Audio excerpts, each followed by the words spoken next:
Hey folks, this is Dr. Brian King. I'm here in Fayetteville, North Carolina, and I'm hanging out with a couple of comedians from Memphis, Tennessee. A couple of comedians that just rolled in today to the kick-ass show here in Fayetteville, and I know they're super tired, but I'm really glad that they're willing to talk to me. I'm here, I'm there, I'm everywhere. Blues, women, and blues. I'm here, I'm there. First we got Richard Douglas Jones, who is somebody I've known for, I'd say about maybe 12 years. Without looking it up. Yeah. Met in New Orleans, and we've done comedy a few times around the country in different cities. And then he is touring with a fabulous comedian, somebody that I've never met before tonight, who I've been aware of for a very long time. He's a very well-known headliner at comedy clubs all across the country, Mr. Mo Alexander. He felt my presence. I'm really glad to be able to hook up with you guys, even if it is late night. Man, how was the show? The show was fun. Man. This is the first time we've done a show together on Halloween. It's been a while. First of all, it's been a while since we've done a show together. Second of all, it's been a long ass time since we've done a show on Halloween. The last time we did one was Fayetteville. Arkansas. Yeah. You dressed up as the doctor. I was the doctor. You were the doctor that night. Yes, I remember that. Yeah. Matt Smith. Matt Smith's doctor. I do remember that night. That was a fun night. It was a fun night. But yeah, tonight was fun too. They had a chick dressed as Steve Harvey. It was great. Oh no, my favorite one was this chick who went as It's Raining Men. Yeah. And she had like this glow up, this glowing cloud rain. LED lights.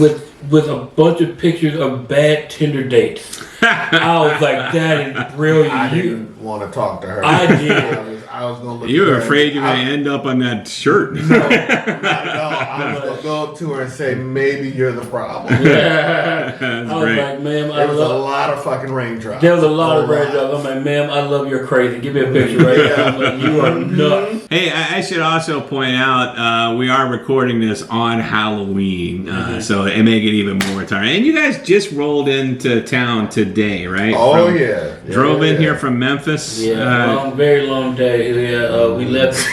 Very long day.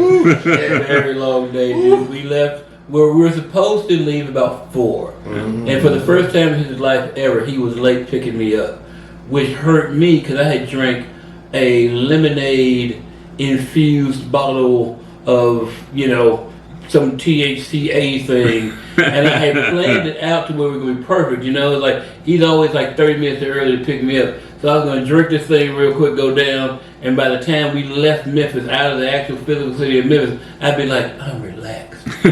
But no, he ended up late for the first time this ever. Negro is high as giraffe.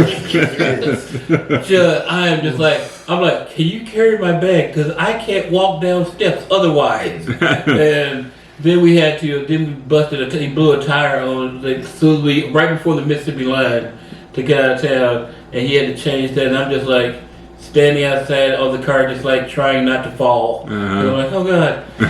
And then I saw a deer. I don't even know what to tell you. I saw a deer. I was trying not to get hit by fucking cars. That's all I was concentrating on. Are you sure it was only THC? No, Right. Yeah. No, I was that field where parked there. I heard a noise, and of course, I'm a black dude from Memphis. I hear a noise in the field. I'm looking.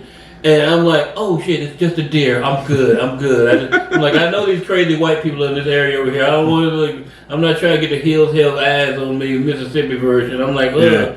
And just this deer. Roads were paved. We were okay. We were on a paved road. True, man. We need them dirt roads when you gotta start watching out. On a paved road, I might have been right with you. I was like, where'd I put the gun? Right. Where's my big ass knife? There it is. Yeah. That's hilarious, man. And then we just booked it all the way here straight and got to we didn't even come to the hotel first. We went straight to the gig. Straight to the gig, huh? Straight to the gig. Yeah, it was, and the show was a good one. It was. Nice costumes, nice good turnout. You know, it was fun. I got to play with people. I'm in a transition period between old material and new material, so I'm trying to work all that in and figuring out stuff where it goes with this other stuff. And it was fun to play with it tonight. I was trick or treating with my kids, so I couldn't make, unfortunately, the show tonight. I had to be a good father. I know. Precious childhood memories. I know. you guys are on the road for this gig. You said you hadn't worked together for a long time since that last one, and right? And on Halloween, we don't. So it's basically every Halloween you get together. no. This has been a good 6 years. Oh, longer than that, because that was when we were in Fayetteville at that one little bar, right? Yeah. It's been a while. It's been a very long time. It's been a while, That and then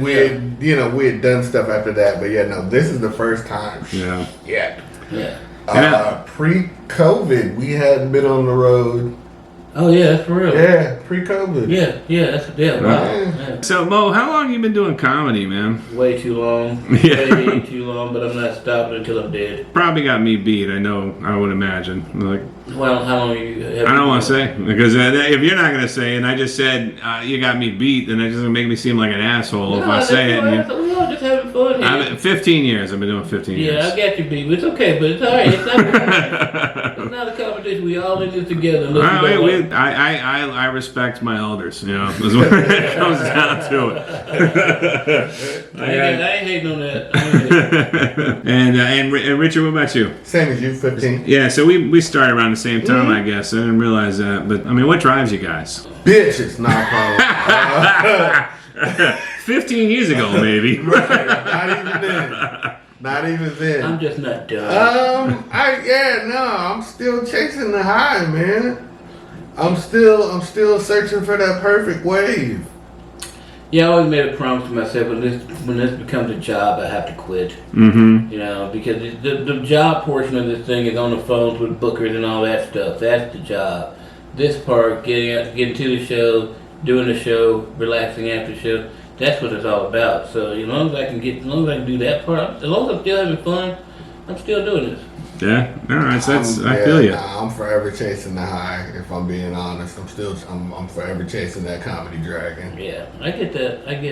It's an obsession at some point. Yeah, It does become kind of like an addiction, right? I mean, it really is. Yeah. You would think that so many people throughout the years come and go out of the comedy scene, but the ones that stick with it are the ones that they're that dopamine rush, man. Yeah. They just can't. Yeah. I don't want to quit. Every Got time. another hit. Mm-hmm. Yeah. Every time I get that hit. Yeah. So you say you're working on transitioning some material, some old material to new. There's a bunch of new stuff that I've written, and then trying to place it in its order. It still hasn't found its order. Mm-hmm. There's an order to things, and I like to let them find where they belong in the stories. Mm-hmm. And so. Yeah, that's what I'm doing right now. Because I don't have a full hour of new stuff. I have probably about 35, 40 of new stuff. Mm-hmm. And I need to work it in and work it around. So I'm trying right now to do... But plus I hadn't been on stage the rest of this month because I had to take time off because my partner had to have surgery. So I've been off for like 3 weeks. Mm-hmm. And so now all this newer stuff that I've done is trying to meld itself and find its own way to the new version of my show. Any insights tonight? No. Tonight was Tonight was for the bag. What? Let's hear it. Tonight was for, no, it wasn't. No, tonight was we made it on time. Let's do this show. Right. How drunk are y'all? Okay, let's go. Yeah, it's not that great. They were fun. Yeah, they were fun. They were fun. I mean, when he doesn't scare him with his racial stuff, I kill him, come back with my own stuff, and double down on his stuff. It's a good partnership when we do these together. Yeah. Because if he's gonna piss him off with one racist joke, I'm just like, oh, I got him. Let's do mine. Let's see what happens. These crowds in Fayetteville, they're really evenly mixed usually. You know, racially. I mean, I don't know, was that the thing? Was that the deal tonight? Mm-hmm. Yeah. Yeah. They have good. They're black, white, a couple Native Americans. Couple of others.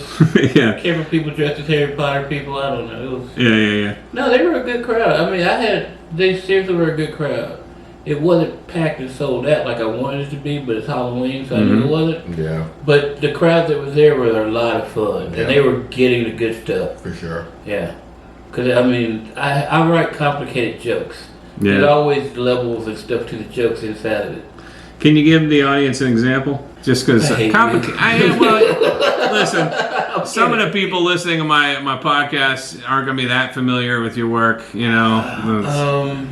Like when you say a complicated joke, They're complicated. They're complicated, but they're easy. They're multiple. Just tell the lesbian joke. Which one? The Jewish lesbians. No. Tell that joke. No. Yeah. I'm not. You're not going to Tony Hinchcliffe me on his podcast. I'm not doing that. Nah. I'm not trying to Tony Hinchcliffe. Yeah. See, I wasn't literally a physics major in college, so I know a lot about physics and math and all that kind of stuff. And I figured out that the reason I do is because I have trans friends, and I have people hate on trans people, and I don't like any of that because we're all the same.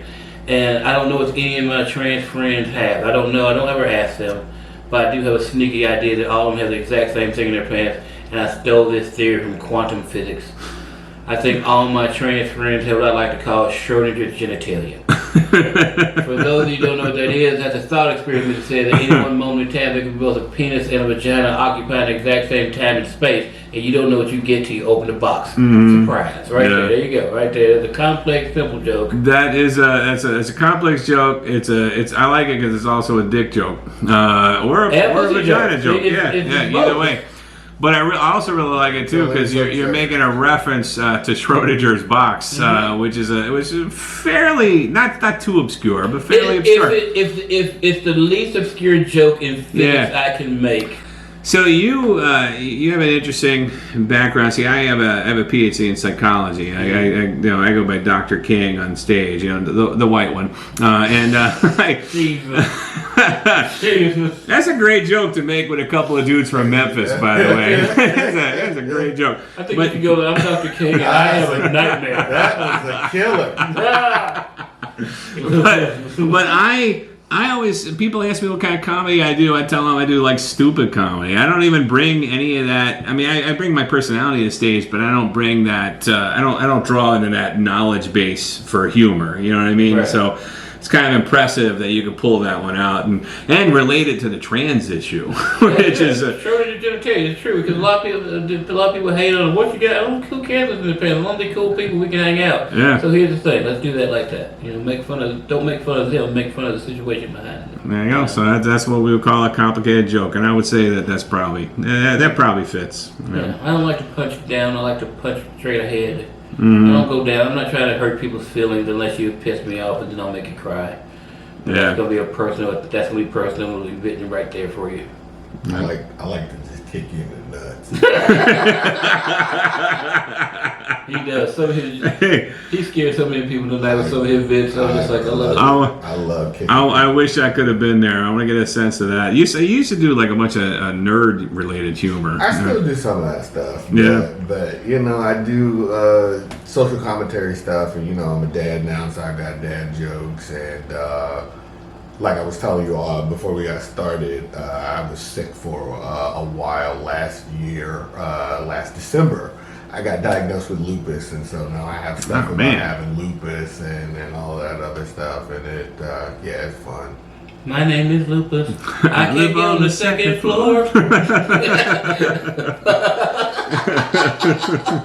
That's what happens. Look, he told me. That's what he sang to me when he called me at the goddamn hospital.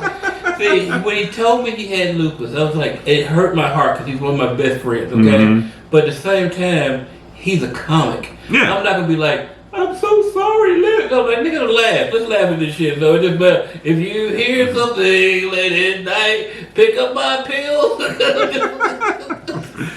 Comedians have a way of of comforting.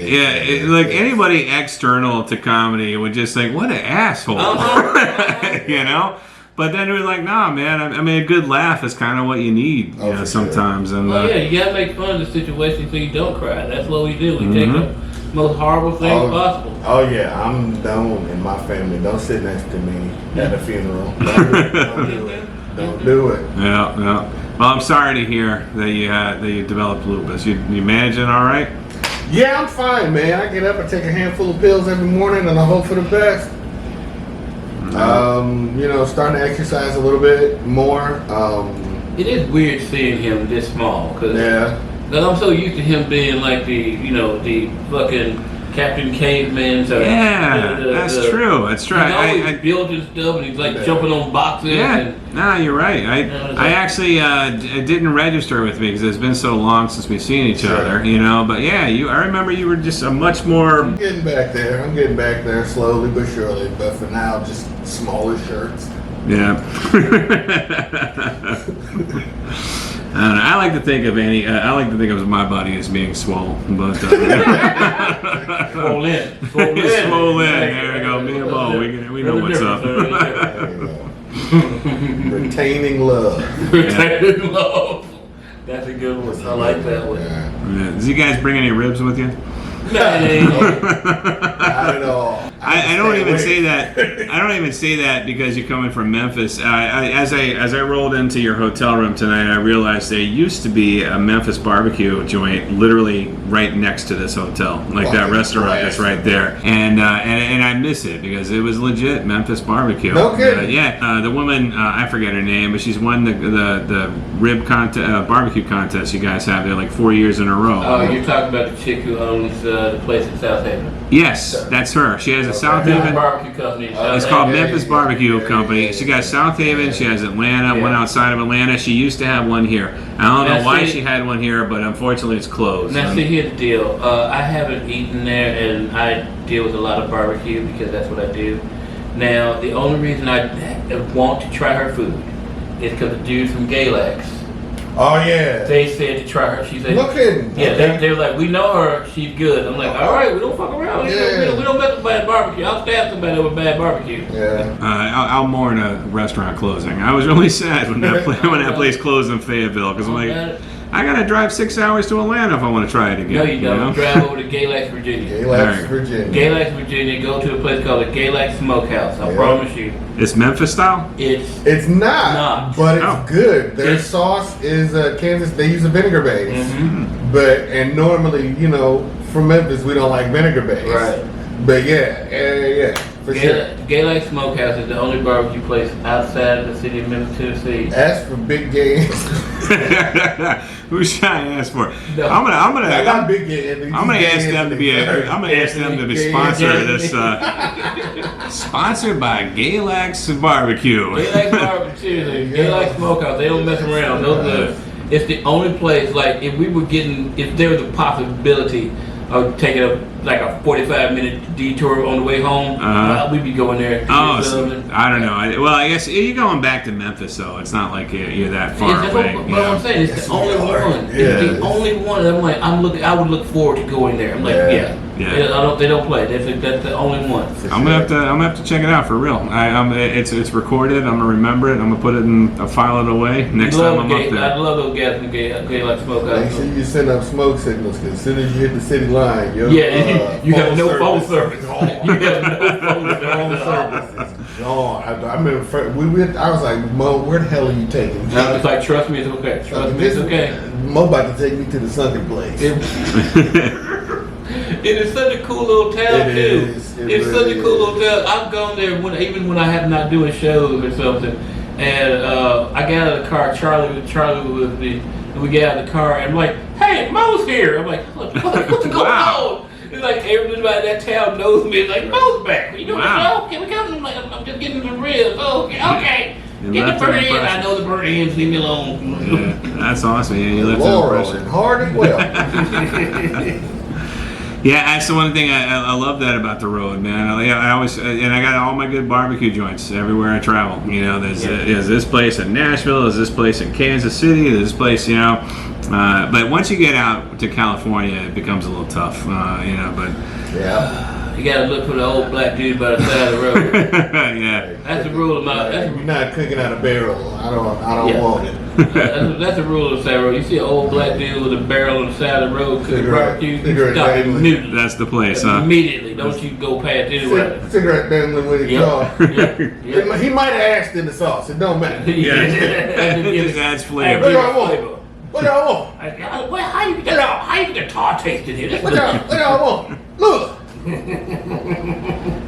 got a coleslaw. We ain't got no coleslaw. What? Go for baby. Give them double banana pudding. And people out there, shut up. People out there who've never done it, put coleslaw on your barbecue sandwich. Y'all, Always. they look at me like I'm crazy, and then they eat it like, oh my God, the hot, the cold touching each other, making a hurricane in my mouth. Told your ass. No, It's no. amazing. Yeah, It is double amazing. banana I love pudding. talking food with people that know it, man. But we don't play. you guys are very clearly really good friends. How long you guys been friends? If I've been doing it 15, it's been about 15 years. So he was there in the beginning when you got in? Yeah, I met him. Day one-ish. Well, yeah. no, so somebody told me about him, and they was like, you gotta see this kid Richard. I'm like, all right, I'll be in there. And he did the joke that he would not do anymore, but it's the one joke made me his friend. And The nigga haberdashery. Yeah. Nigga haberdashery. Oh, yeah. That sounds Nigga familiar. haberdashery. I think I've heard you say that joke. Probably. It's an old joke. It's an old joke. It was his yeah. first joke, but nigga haberdashery had me crying. Haberdashery. It had me crying. It was so fucking funny to me. I'm just like, what is wrong with you? Can we get you to tell it again? Oh God. Do you remember it? Oh yeah, I remember it. I used to work at this hotel called the Peabody Hotel. I didn't like working there because it was racist as hell. And the one reason I knew it was racist is because they had their rooftop and they called it the Plantation Rooftop, and they had all these parties on the Plantation Rooftop. And right before I got ready to quit, they opened up a new store called Ye Old Nigga Haberdashery. I bought a sweater. That's so ridiculous. Yo, man, haberdashery. I had lost my shit. That's so ridiculous. Yeah. What kills me is the fact that you'll overcome your immediate hatred for the store and buy a sweater from them. I'm a patronized black business. Yeah, I of don't course. do anything else. Yeah, no, I remembered the phrase. You Yeah. know, I'm not allowed to say that word, but I remember that phrase. Well, you can say haberdashery. And then, but I remember that phrase, and so I didn't remember the whole joke. Yeah. That was great. Yeah. Yeah. What made you stop doing that? I started traveling and people didn't know the name of the hotel.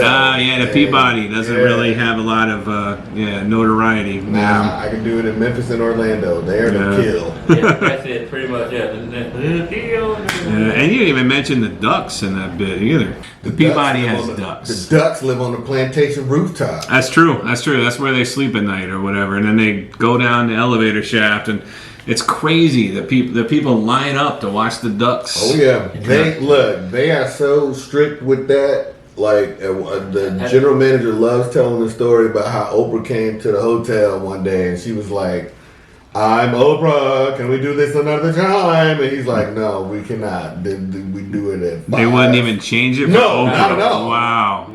Not at all. I didn't realize you worked at the Peabody. I did. Wow, how long did you work there? Not long. I think I was there. Did you get a job at the haberdashery? No, not at all. I worked for the hotel subcontracted all of their AV projects, and so I worked for the subcontractor, the AV company. So I did hotel AV, setting up projectors and fast fold screens in a suit, sweating like a new slave. Just like, do I really need a 2-piece suit and a tie to set up this Yeah, it's ridiculous. damn projector and screen? So 15 years you guys been friends, been co-comedians. That's awesome. You guys get to travel together and do this work together because it is the best job ever, especially when you get to tour with your buddies and stuff. Yeah. You know? Yeah. You guys, I know it's been a while, but you guys have done a lot of gigs in the past together, right? Oh, yeah. Yeah. Like where sorts of places have you done? Which horror story? You want to tell them the Milwaukee one? Which one? Oh, in the shootout? Yeah. Oh, yeah. Okay, so Go ahead. No, you go ahead. Okay. Go So ahead. Milwaukee, Wisconsin, right? We're in this comic. Okay. So it was 3 buildings in one, right? So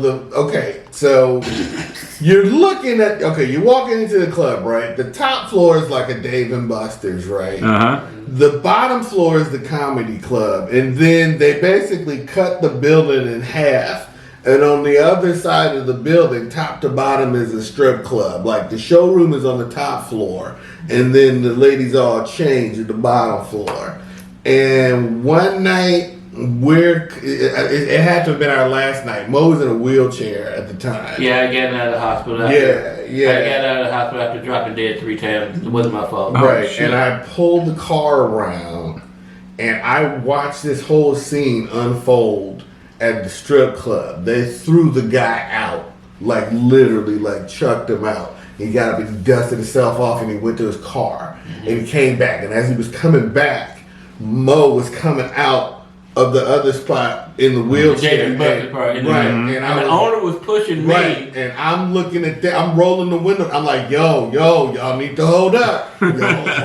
What do y'all go in there? What's going on? Bow, bow, bow. Whoa. Who shot? The dude they threw out. He came back and started shooting up the strip club. Yeah. Oh, wow. I mean, the owner's pushing me out, and he like pulling me back in. Right? I was like, never mind, we'll wait a few minutes. Yeah. I'm like, what the fuck going on? Yeah, that's a place. That's a great look. I have so many stories about that one club. Yeah, we went. I remember because we went there a couple of times. Oh yeah. There was one night. Jane Hay, our friend Jane Hay was with me there, and that was the night. It was New Year's Eve. I don't remember the year, but we were at Joker's for New Year's Eve, and she got in a fight with the waitress, but they were just playing. But it ended up looking like a real fight because she's crazy. And then I saw some dude in a 3-piece suit and a trench coat get a lap dance to Old Lang Syne. Sure. And I'm just like, this is just too roof. What in the hell is going on here? That's like straight out of a dream. It was weird, man. Yeah. It was so weird. And that was the night that I was there, and I did the early show, and Pops did the late show. Oh, Witherspoon. Yeah, John Witherspoon did the late show. So we were doing Witherspoon. Yeah, we were down there, and he just like doing his stuff. He was hilarious, man. You could always tell when he lost his place in his act, because he just started rocking back and forth and sing a song for like 2 or 3 minutes, and then but bam, right back to where he is. How to do? Yep. Pie. Yeah. I never got to see him. Yeah. Oh, he was great. He was great. He was yeah. The thing that I loved about Witherspoon is like he would start the show just every catchphrase you've ever heard me say. Get all of this shit out the way. Just get it all out the way, and then I'm gonna get to the jokes. Okay. Yeah. Clean slate. One night at that club at Joker. It's called Joker. That's what it was in Milwaukee. In Milwaukee, yeah. And this one chick, because they know I'm mean. They know I'm mean. And they just let me have fun when I'm mean. Yeah. And this one chick, it was this one table full of like 18 people. And this one chick was just giving hell to the MC. I was about to say, yeah, I remember that night. I remember that night. She kept the old bitch with the glasses, yeah. She yeah. Like, you just keep doing that black shit. Oh wait, what were you up there doing? I don't even remember what I was doing. Check it out. So since she went off. What would be black shit though? I don't even remember. I was still green. This is how I know I was still green, because I didn't fucking eviscerate her. Okay. That's how I know I was still green. Okay. Yeah. Good. So the owner goes up to his girlfriend at the time, who's the manager, is like, throw that bitch out. And she was like, no. Give her to Mo.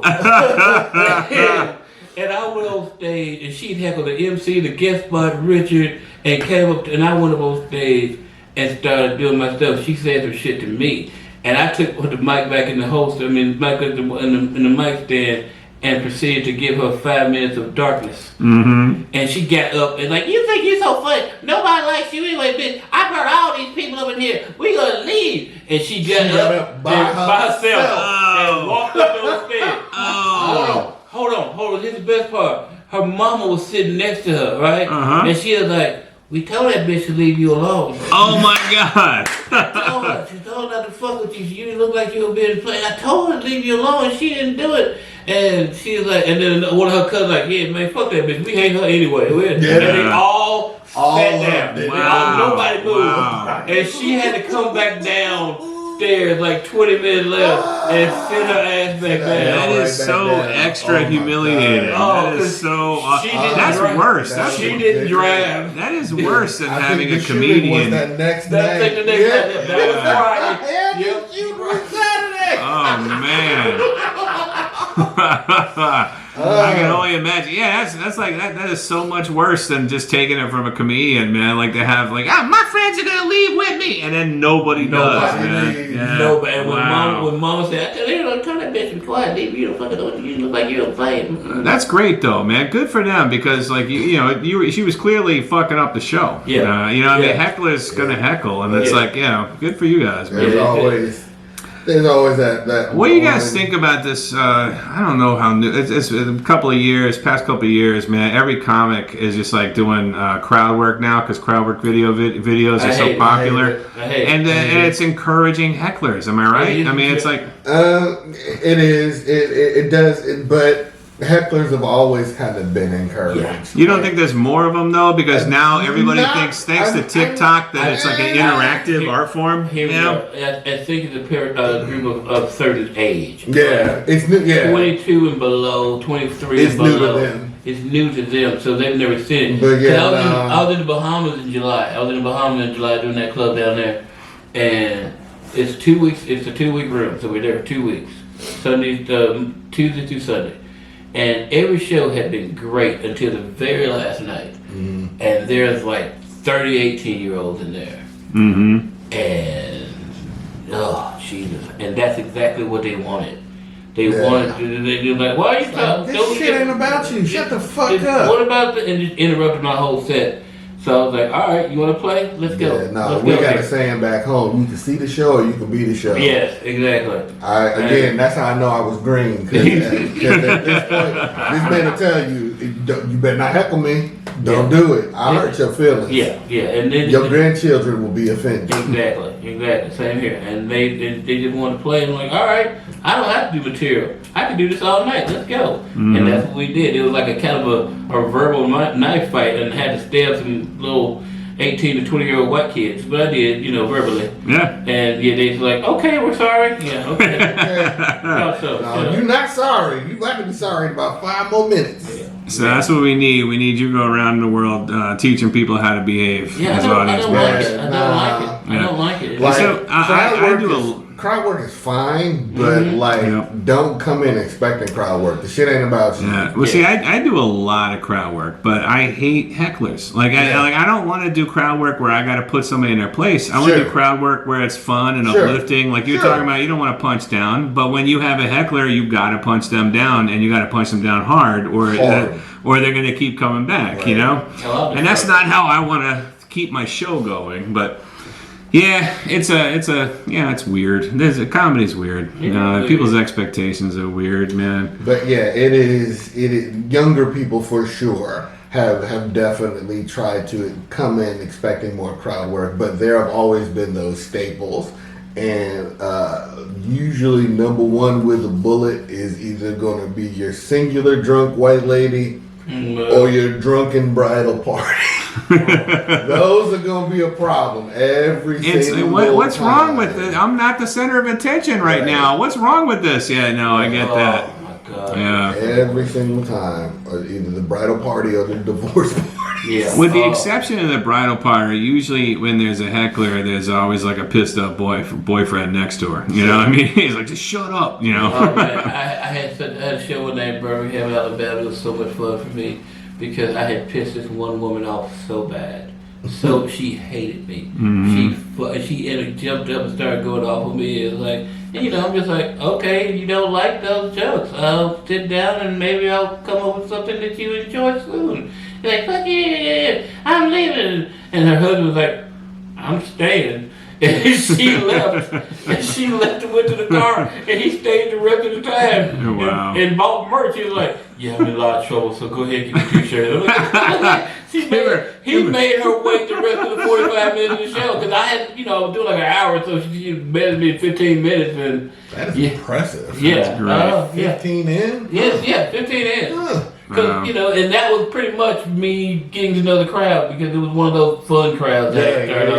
There's some clubs there, there's some nights that start on where it's wonderful. These people are there and they're having fun, they're part of the show. Then there's some nights like, ooh, somebody getting shot on stage tonight. Let's not be one of them. Mm-hmm. Yeah. Oh, yeah, the DJ at the Stardome. That bullshit.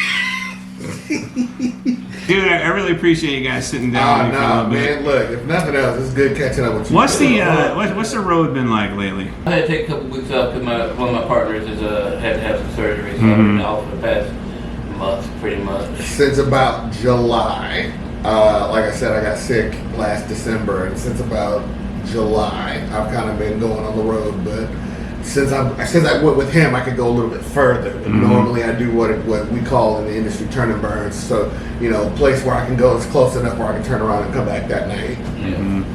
So yeah, with him, I can go a little bit further. But yeah, the road has been fun. It's comedy's a weird game, and it's very much out of sight, out of mind. And so even though I was only gone for like 6 or 8 months, it still very much allowed me to reintroduce myself. I still do this, or I'm back, or whatever. So yeah, it feels like starting over, but not. If that makes sense. I feel you. I felt that way in my career too. After sitting out for a little while. Well, it's good to have you guys. Good. I'm so glad you made some time to get together with me. Seriously, this is gonna happen. Yeah. I appreciate it very much. And at this point, before I wrap up, where can people find out about you? Where can people follow you?